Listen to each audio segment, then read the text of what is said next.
Desde el primer instante, la vida de Pedro parecía estar en completa sintonía con la desgracia.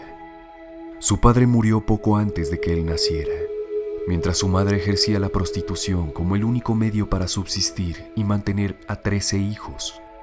No conforme con este panorama, la situación política de Colombia no era nada favorecedora. La cruenta guerra civil no declarada, conocida como la violencia, marcaba el inicio del periodo más sangriento en la historia contemporánea del país cafetero. A ojos del pequeño Pedro, el mundo era un lugar lúgubre, donde no había más que pobreza, carencias y muerte. A los 9 años de edad, su camino se complicó aún más. Pedro intentó abusar sexualmente de su hermana menor, y su madre decidió echarlo de casa. A partir de entonces, se convirtió en un niño sin hogar, que deambulaba en las calles de Bogotá y robaba autopartes para subsistir.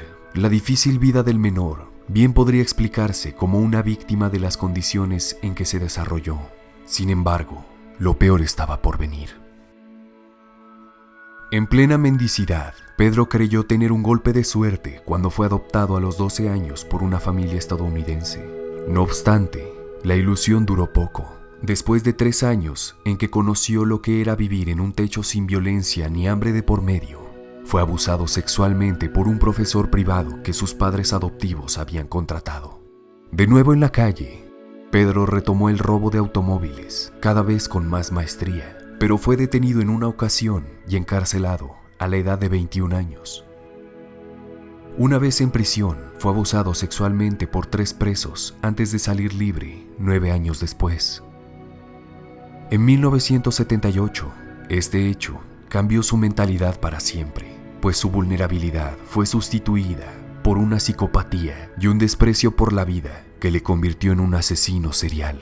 Su experiencia en la cárcel llevó los crímenes de Pedro a otro nivel, transformándose en un abusador sexual y asesino.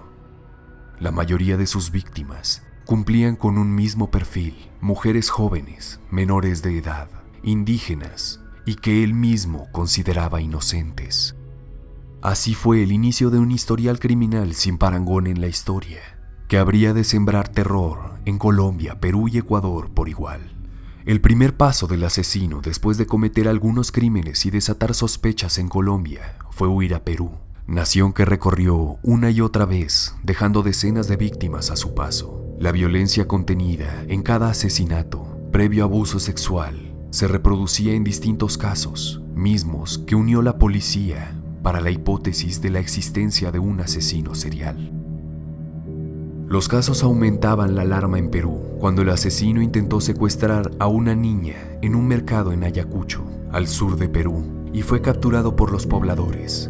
Enfurecidos, lo desnudaron y torturaron, enterrándolo vivo, y vertieron miel sobre su cabeza para que fuera devorado por los insectos.